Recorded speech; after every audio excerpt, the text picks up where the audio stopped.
Shalom.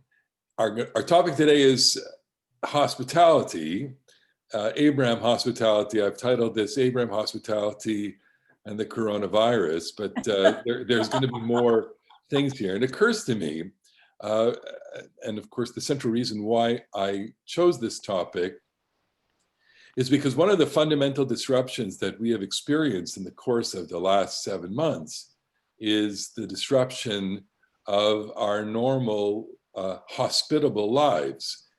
Most of us engage in one form or another of hospitality, whether it's having guests over regularly for Shabbat, whether they are guests that are part of our immediate families, whether they are people that are strange to us. We are normally inclined to receiving people in our homes. Sometimes this is not, this doesn't necessarily need to be Shabbat. We have, just a normal interaction that takes place in human life includes both having people over and being a guest in someone else's home.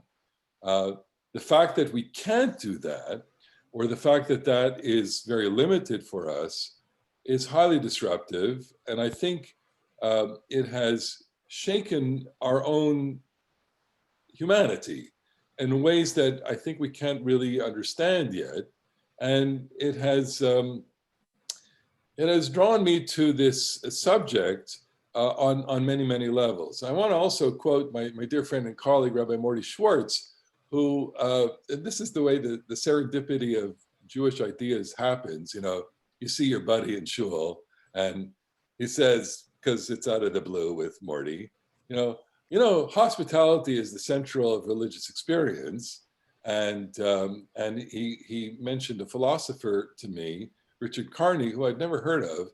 And he said, he talks about hospitality. So immediately I went after Shabbos or yesterday looking up the work of Richard Carney. And of course, it deals with the philosophy of hospitality and directed me to a few other areas. So that's what I want to start with today. I want to start with just this one idea, which is a very, very, it seems to be a simple idea, but here is the text that we're gonna, here is my text is Abraham Hospitality, COVID Levinas, mask, ... Hospitality, I'll make this big for everybody. Hospitality is a central and inaugural event in the world's great wisdom traditions. That line is worth buying the book, although I didn't buy the book. Hospitality is a central and inaugural event in the world's great wisdom traditions. It marks the moment when the self opens to the stranger and welcomes what is foreign and unfamiliar into its home. Judaism tells of Abraham welcoming the 3 wanderers in the desert. Christianity speaks of the Annunciation as a moment of receptivity to a word becoming flesh. Islam teaches hospitality to the stranger as a core principle of the Quran. Hinduism recognizes the guest as a manifestation of the divine, while Buddhism cherishes a radical hospitality of interbeing as a way of overcoming illusory antagonisms between friend and enemy.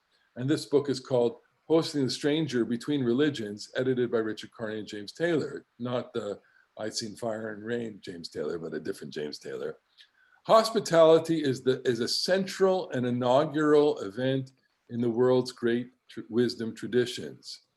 And so when you unpack that very simple sentence, it occurs to all of us that something at the foundation of our perception of the world is occurring through hospitality, or the encounter of the other, the encounter of the stranger, or basically the encounter of the capital O other. In the text that we have today, it's not the beginning of Abraham, because we saw the beginning of Abraham last week. Abraham heard a call. The call was Lech Lecha, go, and the journey. And between last week and this week, many things have happened, including, going to Canaan, going down to Egypt, having this kind of, not altercation with Pharaoh, but an interaction with Pharaoh, returning to Canaan, the separation between he and his nephew Lot, the abduction of Lot and the reclamation of Lot, and then the covenant of the pieces, the promise to Abraham and circumcision. The Parsha last week thus ends with Abraham having circumcised himself and his family, and we see him at the beginning of this week's Parsha seated by the terebinths of Mamre at the entrance of the tent as the day grew hot. Okay, so I shall read. Yes, Marlene. Wasn't there an allusion to some kind of hospitality if you see the establishment of families?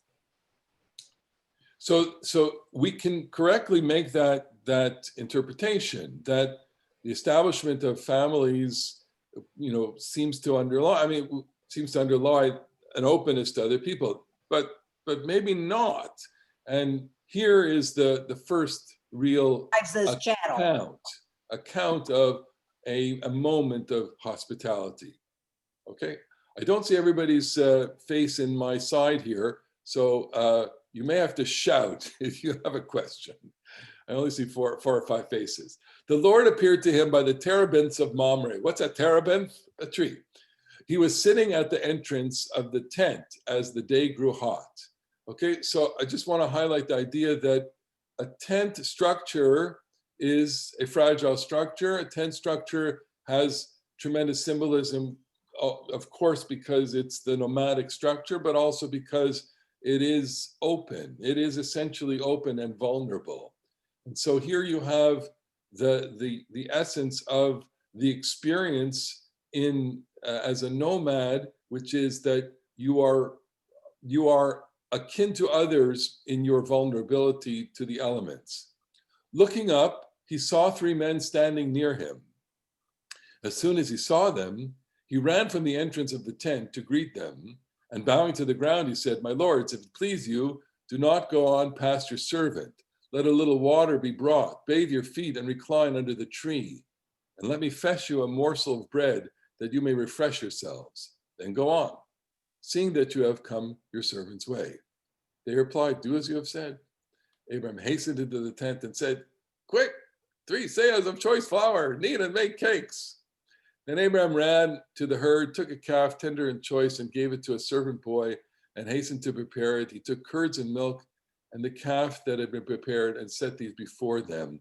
And he waited on them under the tree as they ate. Okay, so here's the text again, the text of Abraham meeting the three messengers. And what we see here traditionally is an extreme example, or maybe even a standard example of Hachnasat Orchim, welcoming guests.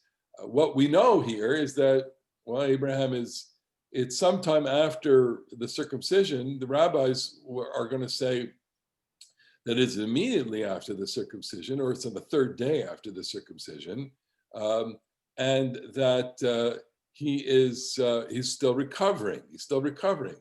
And he's 99 years old, don't forget. So we all know that recovering from any kind of surgery takes some time, and here Abraham would still be experienced some, let's say, discomfort. And yet he is quite energetic in his reception. He looks up, he sees the three men, Nitzavim, standing over him. Vayaratz likratam, he runs to them, Vayishtachu arza, and he bows down. And there seems to be an encounter between them that is just not of the ordinary. And so what we could say about this is, on a very simple level, we can say this is part of nomadic culture, part of the Bedouin culture. Hospitality is central to the culture of the Middle East because everybody is susceptible to the elements, and shelter is what is necessary. And when people are traveling, they will require as much the trust of another individual, whether it be for something as basic as water or food, as well as directions or any other kind of assistance. And that's what's going on here. And so Abraham not only is energetically greeting them, but he's respectful. He bows down to the ground. My lords, he says. And of course, there is this idea that he receives them as manifestations of God's presence. Not that they are God, but they are malachim, they're angels, or they're godly messengers. And we'll talk about that in a second. He says, he knows that what they need is water. If you're going to have something to bathe your feet, and bread so that you refresh yourselves. And they say, fine. And so he goes in, says to Sarah, quick, take 3 seahs of choice flour, knead and make cakes. I think that this is very significant. I've commented on this in the past, in which I said that what is he making here? What is she making here? What kind of bread is she making here? She is making matzah here. She is making matzah here because quick, make mahari, shlosh si'im, kemach solid, lushi, va'asi ugot. So all of us who know how to make bread know that making bread is quite an elaborate procedure. Making it nice is elaborate. You add water to flour, you let it sit, you add, they didn't have, fast acting yeast in antiquity, but they did let dough sit for a while to get it to breathe, to rest. When you don't do that, you get matzah. You get something that is a kind of laffa bread, or a light spongy bread. When we talk about matzah on Passover, I urge people to do the experiment of, not necessarily doing it so quickly, but take flour, take water, make it into a paste, put it into a hot oven, and you get essentially a cracker or some kind of, depending on the consistency, some kind of a doughy food. And when it comes out of the oven, it's actually quite tasty. And you put a little hummus on it, you put a little olive oil, a little za'atar, a little salt, a little pepper, and you have a delicious snack. And I've often thought about this and thinking, by the time the matzahs that we eat on Passover get to us, they've dried out, they've been in a box, they're still tasty, but they're crackers. And the reason why everyone complains about it is because they don't possess the kind of moist freshness that matzah straight off of the hot stone would have given you. And so in that sense, matzah is actually a delicacy. Matzah is pure, intentional, and directed to the individuals that are to receive it. That's what she's doing. She's making matzot. Abraham ran to the herd, took a calf, and gave it to the servant boy, hastened to prepare it. So according to the Midrash, actually took 3, and they deduce this verse that each one of the guests gets their own calf, which would be quite satisfying. But it was more because of the tongue. Evidently, in antiquity, they felt that calf's tongue was a delicacy. The Talmud says that he served it with mustard. Each of the guests got calf's tongue with mustard. Try it, Rabbi. It's good. No, thank you. It's been a long time, and even before I no longer stopped. When I stopped eating meat, I don't think I ate tongue regularly. Although many of you may still do, and many of you certainly did. Tongue was always a delicacy. He took the curds and milk and calf that had been prepared and set these before them, and he waited on them under the tree as they ate. Here it's often pointed out that there's no kashrut, that by giving them milk with meat, he is doing something that is quite extraordinary. I don't have a satisfactory solution to this other than to say that the milk and meat rules, of course, come after. I'm sure there are lots of commentaries on this question, even one that says that one of the prohibitions of eating milk with meat has to do with the fact that it was this mixture was seen as sacred. I prefer the prohibition, the explanation of the prohibition along much simpler lines, that the substance that is involved in giving life to the young should not be involved in giving and taking its life. But that's besides the point. What is so extraordinary about this is hospitality, and that hospitality is at the foundation of our understanding of our culture. Certainly, hospitality being a hallmark of Abraham's character, and Sarah, she is, of course, a partner in this endeavor, notwithstanding the fact that we could read the story in many different ways. You know, Abraham hastened to the tent and said, quick, 3 seahs of choice flour. You know, unless you have that kind of partnership where, you know, she would be, you know, doing exactly what he said, it does sound that, you know, reading it with a modern set of ears, you know, he could have said, Sarah, guess what? We have 3 guests. He could have said it nicer, but, you know, that's why I have this a theory that I've expounded elsewhere, that by this time, things they don't live in the Garden of Eden, let's just say, Abram and Sarah.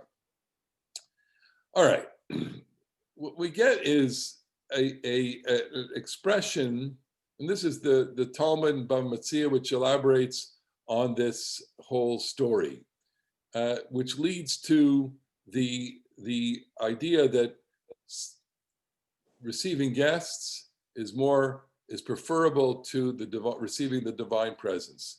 So here it says, the Gemara expounds another verse involving Abraham. And the Lord appeared to him by the terebinths of Mamre, as he sat in the tent door of the heat of the day. Uyoshev petach ha'ohel kechom hayom. My kechom hayom. What is the meaning of the heat of the day? Amar Rabbi Chama bar Rabbi Chanina. Rabbi Chama, son of Chanina, says, that day was the 3rd day after Abraham's circumcision. And the Holy One, blessed be he, came to inquire about the well-being of Abraham. So God is doing Bikur Cholim. The Holy One, blessed be he, removed the sun from its sheath in order not to bother that righteous one with guests. In other words, God made it extremely hot that day to allow Abraham to recover from his circumcision, as he would not be troubled by passing travelers whom he would invite into his tent. Okay, despite the intense heat, Abraham wanted to invite guests. This is again the typology, the way that the rabbis understand living in the world. They understand that here you normally receive guests, and Abraham is exceptional in that he's always looking to receive guests. So he's always on the lookout for people to pass by. He likes company, but it's not only that he likes company, he wants to engage in the experience of the other. And this is our real theme here. He wants to constantly engage in the experience of welcoming the other, because that adds to his humanity and that adds to his godliness. Okay, so I just want to go back parenthetically to our moment of disruption, which is part of what we are experiencing on the deepest levels, which we can't articulate, is the alienation from the other that has come necessarily from not being able to congregate and to be together and to invite people and to share in the normal cycles of life and the normal habits and rhythms of our lives. That is part of the difficulty of this, is that those of us who regularly engage in having people over can't do that. And that has taken some of our humanity away in ways that I think we have not really appreciated. In addition, as we'll see a little later here, in addition, the wearing of masks is something that is also deeply jarring on all levels.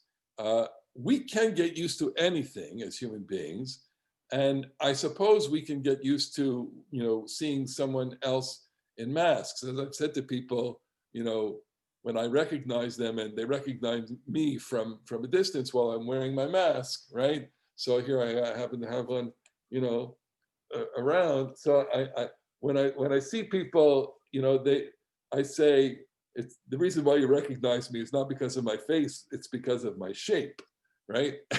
you can understand my walk, you can understand my shape, and of course we can adapt to identifying people beyond just the face, but let's not be mistaken here. The face is crucial. The face is crucial. So God made, and we'll see some more about that in a second. God made it extremely hot. Abraham wants to have guests. So what does he do? He sends Eliezer, his slave, to go outside to see if there were any passersby. He dispatches his servant. Eliezer went, but didn't find anyone. Abraham said, I don't believe you. The Gemara comments, this demonstrates the popular adage that people there in Eretz Yisrael say slaves do not have any credibility. It's a cheap shot here. The Talmud is making a cheap shot against their slaves, their servants, okay? Slaves do not have any credibility. The Gemara continues, Abraham himself went out and saw the Holy One, blessed be, standing at the entrance to his tent. This is as it is written, my Lord, if now I have found favor in your eyes, do not leave your servant.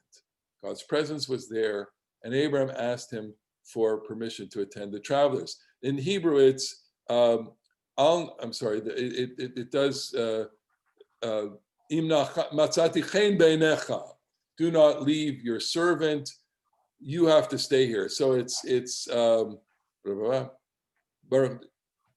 tavor me'al avdecha, I don't want you to leave here. So we have the rabbis constructing an interesting scene. The scene is Abraham sends out his servant, and the servant comes back, doesn't see anybody. And the reason why the servant, it's such a beautiful moment. The reason why the servant comes back and says to Abraham, I don't see anybody, is not because there's nobody there. It's because the servant, like any loyal servant, the Sancho Panza to the Don Quixote that Abraham and Eliezer is, he loves his master. He adores him, and he's devoted to him. And he says, I don't want you to be around any people today. You're recovering from your circumcision. You don't need any guests now. And Abraham knows better for himself and knows that he has to have it. So the attendant is the one that is trying to kind of be the barrier between Abraham and the world. Abraham sets him aside and goes out. And sure enough, when Abraham goes out and looks for visitors, he finds visitors, despite the fact that God already has made it hotter than any other day, which means that who's going to be traveling on that day? So God doesn't want Abraham to have guests that day, and Eliezer doesn't want to have Abraham to have guests that day, and yet there appears a guest. Okay. Maybe Eliezer is not a true believer, so he doesn't see the messengers from God, but Abraham has that ability to talk to him. So that is plausible, certainly. It's like Bilam and others who may not have the ability to see, but I'm much more sympathetic to Eliezer. I love that character, and I think he's been around Abraham a lot and gets it, and gets that of course he doesn't see into a certain dimension, but his loyalty is to Abraham because Abraham's loyalty is to God, and he understands that. Okay, and certainly in the next parsha when he prays, he beseeches God. So Eliezer evidently has his own relationship. Okay, so all I'm saying is that there's something about the experience of the other, the experience of trying to receive another person that is enhances our own humanity. And one of the things that we have to compensate for now is the diminution of our own sense of humanity based on not only the fact that many of us have to be alone all the time, and that may be different from lonely, but it's because we cannot interact both as guests and as hosts. I just want to underscore this with the verse, "Na'aseh Adam b'tzalmeinu kidmutenu v'yirdu b'dgat hayam v'ov hashamayim," the creation verse. Let us make man in our image. What does it mean to be made in God's image? It means that you are godlike. That we don't immediately think godlike when we encounter each other. Yes, of course, but part of the human interaction is the interaction with not only our humanity, but God. We do not believe that God is incarnate in us, that God inhabits us, but we believe that we are representations. We are the image of God. And so therefore, anytime you meet another human being, you are meeting another image of God. So the beauty of humanity and humanity's total diversity is that by experiencing the diversity of humanity, you are experiencing different kinds of manifestations of God. Okay, that's what that is saying.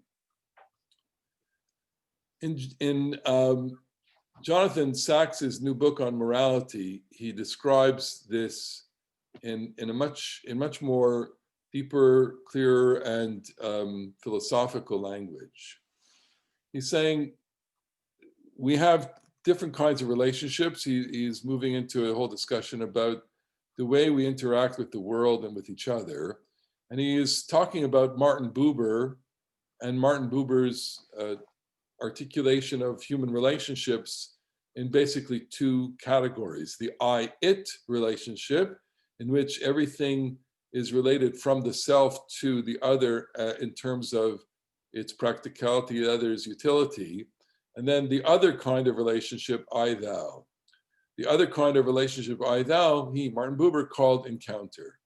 Between us, there is relationship. We are part of the same world. We are capable of transforming one another. An enormous amount of communication in the modern world is done at the level of I-it. That is what makes us feel alienated, part of a primarily impersonal world. But what really matters to us, ultimately, is the encounter with another, thou. The supreme example is the relationship we call love, and it is at the heart of moral and spiritual life. It is this that contains a signal of transcendence. Though Buber does not refer to him, it is something like this that William Blake was alluding to when he wrote, "For mercy has a human heart, pity a human face, and love the human form divine, and peace the human dress." Even more powerful is the account of morality given by the French philosopher Emmanuel Levinas. Levinas believed that moral obligation is born at the moment when we encounter what he called the face of the other. His view was that some basic act of recognition takes place when we make eye contact with another human being. Here is a person to whom I have duties, because he or she is a person, even if, in the biblical phrase, they are an orphan, widow, or stranger. In this immediate pre-reflective encounter, morality is born. The face speaks to me and thereby invites me to a relation, he wrote. The face opens the primordial discourse whose first word is obligation. It is only when we encounter another human being that we begin to communicate and construct a shared world out of the act of communication. Meaning is the face of the other, and all recourse to words takes place already within the primordial face-to-face of language. To be fully human, we need direct encounters with other human beings. We have to be in their presence, open to their otherness, alert to their hopes and fears, engaged in a minuet of conversation, the delicate back and forth of speaking and listening. That is how relationships are made. That is how we become moral beings. That is how we learn to think as we. This cannot be done electronically. The immediacy of global connection offered by social media makes it potentially one of the wonders of our age, but it must not become a replacement for face-to-face relationships in real space and time, which is where the moral life is born, lives, and has its being. Well, you know, I gravitate to the last sentence, the last couple of sentences, certainly, you know, on very, very many levels, not the least of which is, you know, my own polemical levels relating to how we are engaged religiously at this time.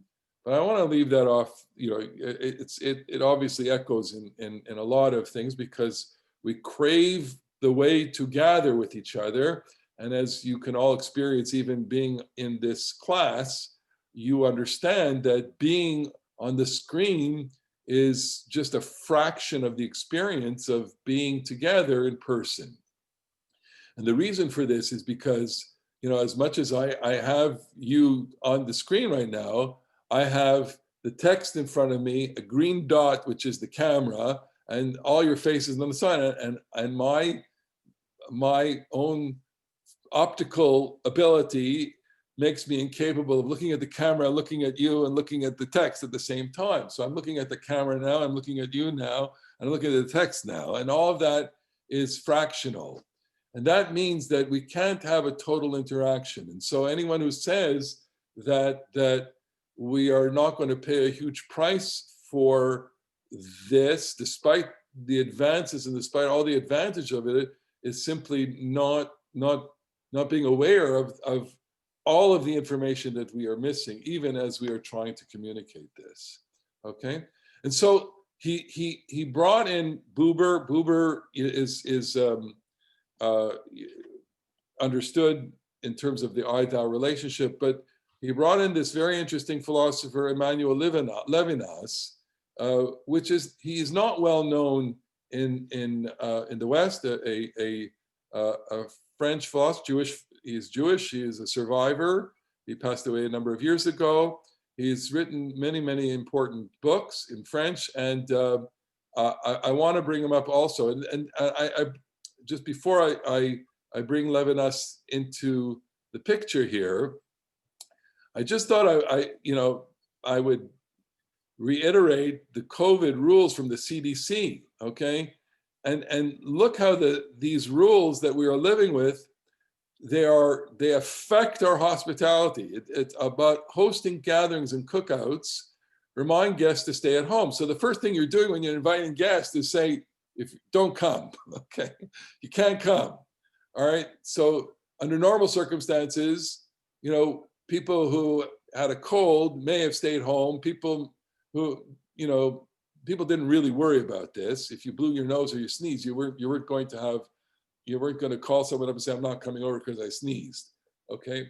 So you tell people to stay away. That is key to current hospitality, is I'd like to have you over, but please stay away. Keep a list, okay? Social distancing, we all know about that. Tables and chairs, activities, etc. Don't shake hands, etc. Wear masks. Consider providing masks, the covering of the face. And here, this is, oh boy, okay, never mind. This was an article about what to do. But here's Levinas. Tu ne tueras point. Et c'est la première parole du visage. He's speaking in French. It's the first word of the face. C'est toujours une connaissance, c'est une perception.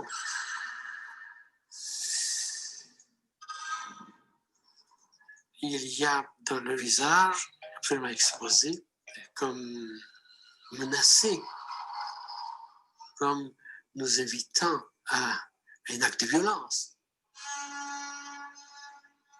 Et en même temps, le visage est ce qui vous interdit de tuer.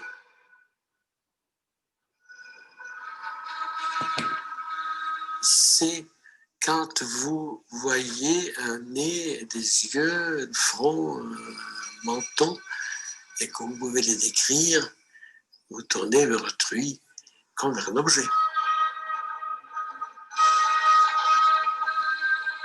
La meilleure manière de regarder autrui, c'est de ne pas connaître même la couleur de ses yeux.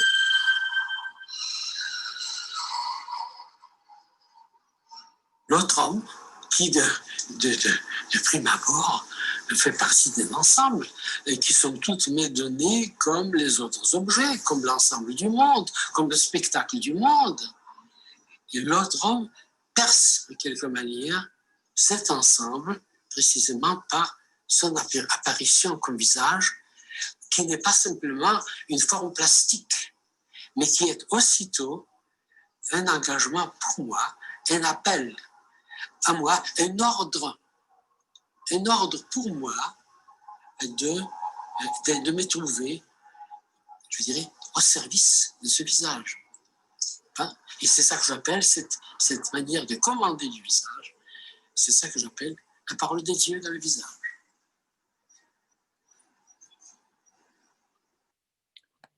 Okay, that's a fascinating. I'm just going to stop there, and I'm gonna pin myself here because I want you to see my face. Okay, so there you are. So yes, of course, you know, even in the electronic medium, we are able to encounter the other through the encounter of the face, and of course you can make sense out of my face. And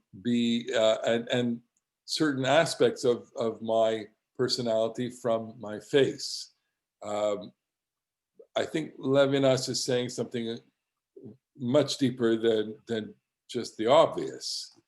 He's saying that encountering a face is to encounter responsibility, human responsibility.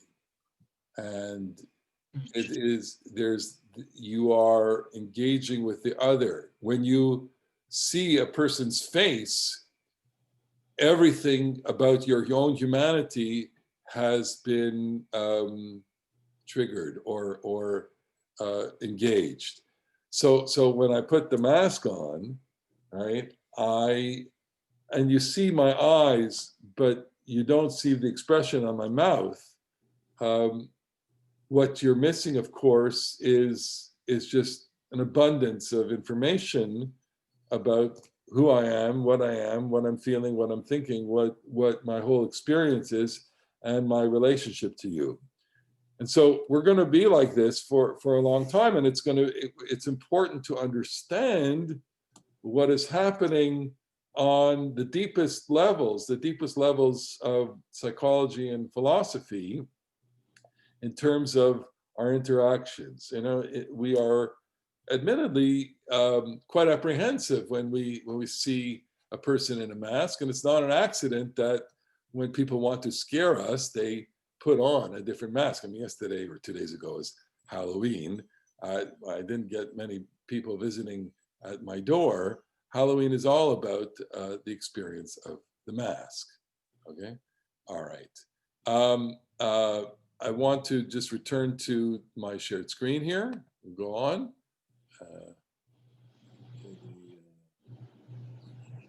Here we go. So just on a lighter note, here's a scene from, this is where they say, the truth that once was spoken. To love another person is to see your face. Oh God.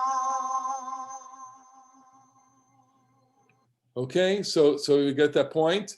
That point is from Les Miserables, the climactic line of the whole play. To love another person is to see the face of God. That's a very, you know, Buberian Levinas statement in the playing there. That philosophy. I wonder if Victor Hugo had that in mind, or whether it was simply the composers and the book writers of Les Miserables. They understood that, you know, here was this relational moment.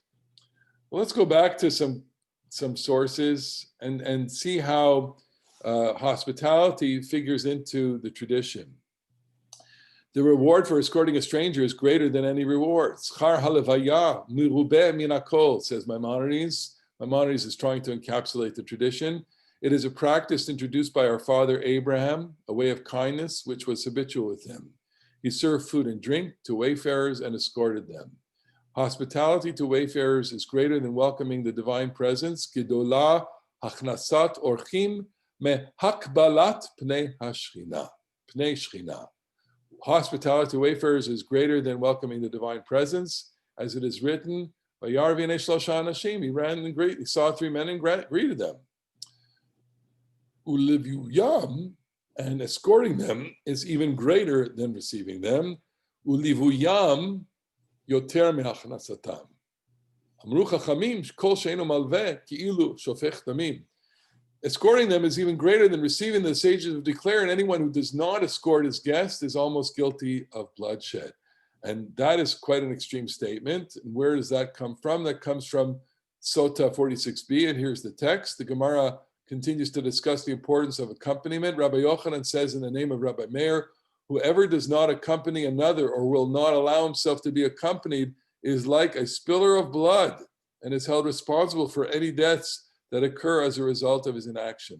The proof for this is that had the inhabitants of Jericho accompanied Elisha, he would not have incited the bears to attack the children, as it is stated, and he went up from there to Bethel, and as he was going up by the way, there came forth young lads out of the city and mocked him and said to him, go up, bald head, go up, bald head. Had the residents of Jericho accompanied him, they would have sent away those youths and prevented what occurred next, which was obviously a calamity. So escorting, there's a practical reason for escorting people, and that is accompanying people as they leave, is to protect them, because the journey is a very, very dangerous endeavor. And by escorting them, you prevent the shedding of blood. And so Maimonides codifies that back here. Escorting them is greater than receiving them. And then finally, for this, you have the line in Pirkei Avot, which I'm sure you have studied. Yosef ben Yochanan Yushalayim Omer, Yehi veitcha patuach livracha, may your house be wide open. Vayu aniyim b'nei beitecha, and let the poor be members of your house. And all of this is to enhance your own humanity. So all of this is very fine and good. And the fact that the tradition makes all these statements based on Abraham simply elaborates on the idea that hospitality is a way of encountering God, because you're encountering the godly in other people. The Bible has many instances of where hospitality goes awry. One of them actually happens in our Parsha, where the angels go to Lot, and Lot wants them to come inside. They insist on staying outside until they are attacked. And another instance is the story in the book of Judges, very similar to our story in Vayera, in our Parsha. The story, it's called Pilegesh Begiva, one of the most horrific stories of the entire Bible, which I will briefly put up here for you, just to see, what the extent of how hospitality figures in the ancient world. It's Judges 19 and following. In those days, where there was no king in Israel, a Levite residing at the other end of the hill country of Ephraim took to himself a concubine from Bethlehem in Judah. So a northerner takes a concubine and marries a woman from south. Once his concubine deserted him, leaving him for her father's house in Bethlehem in Judah, and she stayed there a full 4 months. So we don't know what happened, why she left him. Maybe they had a fight. She was tired of him, but she left him. So her husband set out with an attendant and a pair of donkeys and went after her to woo her and win her back. Okay, so there was some kind of domestic problem, and he wants to get her back home. She admitted him into her father's house. So he comes knocking on the door. She lets him in. And when the girl's father saw him, he received him warmly. His father-in-law, the girl's father, pressed him, and he stayed with him 3 days. They ate and drank and lodged there. Early in the morning on the 4th day, he started to leave, but the girl's father said to his son-in-law, eat something to give you strength, and then you can leave. So the two of them sat down and they feasted together. Then the girl's father said to the man, won't you stay overnight and enjoy yourself? The man started to leave, but his father-in-law kept urging him until he turned back and spent the night there. So the 4th day is there. Early in the morning on the 5th day, he was about to leave when the girl's father said, come have a bite. The two of them ate, dawdling past noon. And then the man, his concubine, and his attendant started to leave. His father-in-law, the girl's father, said to him, look, the day is waning toward evening. Do stop for the night. See, the day is declining. Spend the night here and enjoy yourself. You can start early tomorrow on your journey and head for home. But the man refused to stay for the night. He set out and traveled as far as the vicinity of Yavuz, that is Jerusalem. He had with him a pair of laden donkeys, and his concubine was with him. Since they were close to Yavuz and the day was very far spent, the attendant said to his master, let us turn aside to this town of the Jebusites and spend the night in it. But his master said to him, we will not turn aside to a town of aliens who are not of Israel, but will continue to Giv'ah. Come, he said to his attendant, let us approach one of these places and spend the night either in Giv'ah or in Ramah. So they traveled on, and the sun set when they were near Giv'ah of Benjamin. They turned off there and went in to spend the night in Giv'ah. He went and sat down in the town square, but nobody took them indoors to spend the night. In the evening, an old man came along from his property outside the town. This man hailed from the hill country of Ephraim and resided in Giv'ah, where the townspeople were Benjaminites. He happened to see the wayfarer in the town square. Where, the old man inquired, are you going to, and where do you come from? He replied, we are traveling from Bethlehem in Judah to the other end of the hill country of Ephraim. That is where I live. I made a journey to Bethlehem of Judah, and now I'm on my way to the house of the Lord, and nobody has taken me indoors. We have both bruised straw and feed for our donkeys, and bread and wine for me and your handmaid, and for the attendant with your servants. We lack nothing. Rest easy, said the old man. Let me take care of all your needs. Do not on any account spend the night in the square. And he took him into his house. He mixed fodder for the donkeys. They bathed their feet and ate and drank. Okay, that's the good part of the story. I'm not going to go into the bad part of the story. And those of you who are knowledgeable about this, those of you who are knowledgeable about this, I'm going to pin my, I'm sorry. Know that the story does not end well, both for the man and his concubine. And really, would you say it incites a civil war? I mean, what happens? So it's terrible. And what it suggests is the inversion of hospitality is catastrophic. The inversion of hospitality, where you don't receive people, especially under the circumstances that are related here, which is a guy on a journey, is in the main square, sleeping in the main square of the town, is now vulnerable to the night people. And the night people, even from antiquity all the way to today, these are not people that may be terribly hospitable. They're going to inflict all sorts of danger upon you, and violence. And of course, in the case of Lot and the angels, the Sodomite people want to take the angels and engage with them sexually.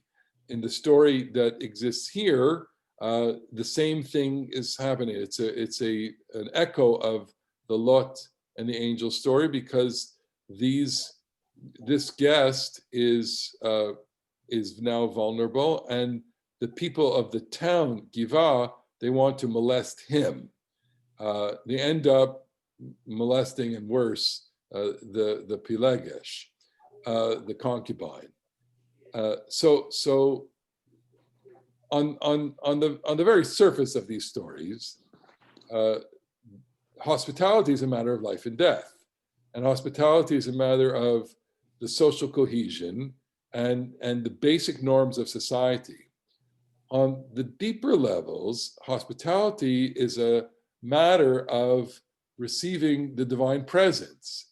And hospitality is a matter of being accessible to others with your divine presence, as others are accessible to you with their divine presence. And as I mentioned, what we are experiencing here, because we are missing in the frequency of human contact in the most elemental of ways, so we have to compensate for that in other ways.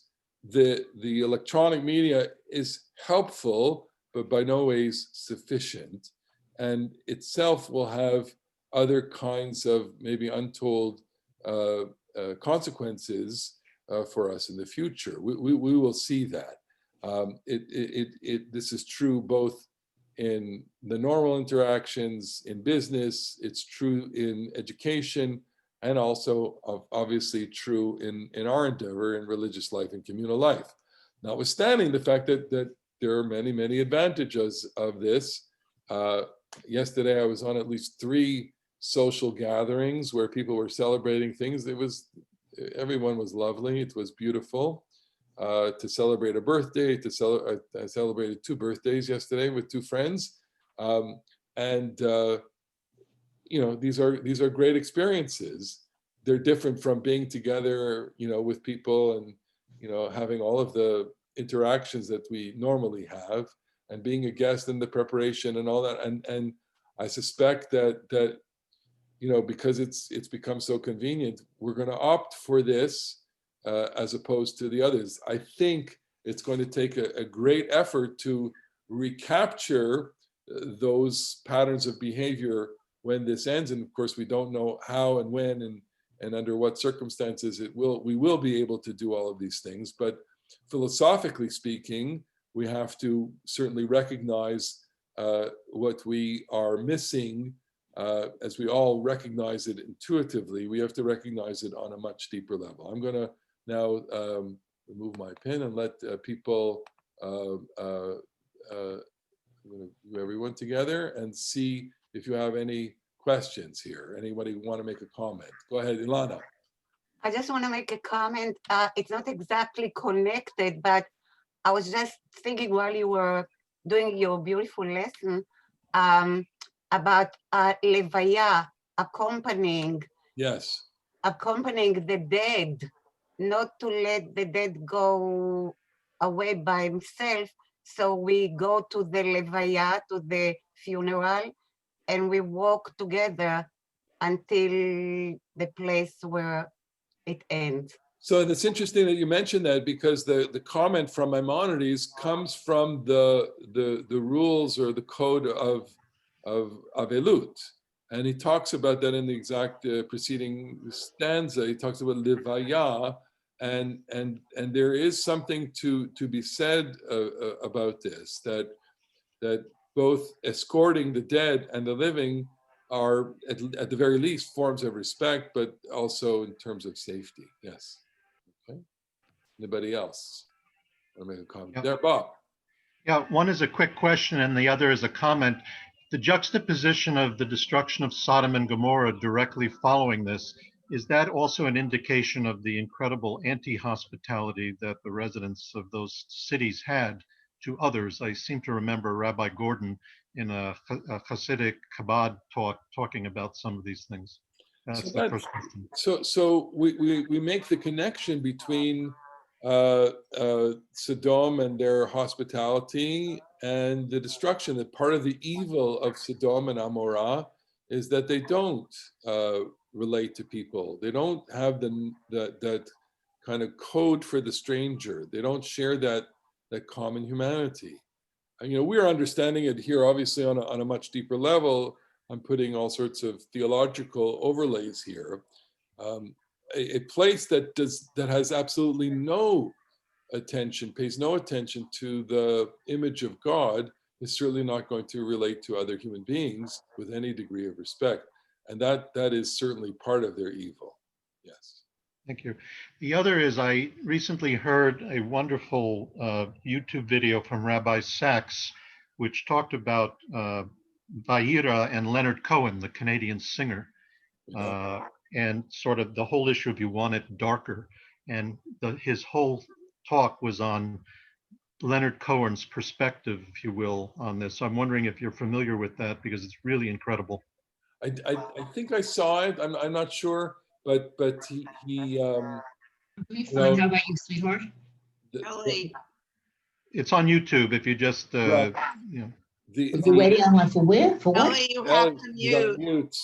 I'm muted. Ellie, I'm mute. muted. I just muted her. Okay. So he may be referring to, or he's referring to his last, or one of his last songs, "You Want It Darker," in which Cohen sings "Hineni, Hineni." In fact, I saw a beautiful cover of it from another female artist. Yes, Hineni is what Abraham says when God asks him to sacrifice Isaac. I'm ready. And Cohen is playing with the idea that God, you want it darker. You're not interested in happy tales. You're not interested in just the sweet and just the niceties. You want this life to be full of grit and a deeper experience, darker. And of course, nobody was as good as Leonard Cohen in articulating that through poetry and song. It's an absolutely spellbinding song, and especially knowing the fact that he was dying as he recorded it, and he on the song he brought in the chazan of the Shar Shamayim in Montreal to sing the passage there that is a cantorial passage. There's echoes of the Kaddish. It's directly the Kaddish in there. Sanctified and magnified be the holy name is in there, and he is saying, "I'm ready, my Lord. I'm ready. I'm ready." And it was his self-awareness of his coming mortality. I was in Montreal 2 years ago, and when my uncle passed away, and he's buried in the same cemetery as Leonard Cohen. So the rabbi took me over to Leonard Cohen's grave. It was very, very interesting. I have a picture of it. It says, "Allah lamarom." He went up, he went up. It's very, very fascinating. Okay. Any other questions, comments? All right. Well, we'll leave it there then. Our time is up.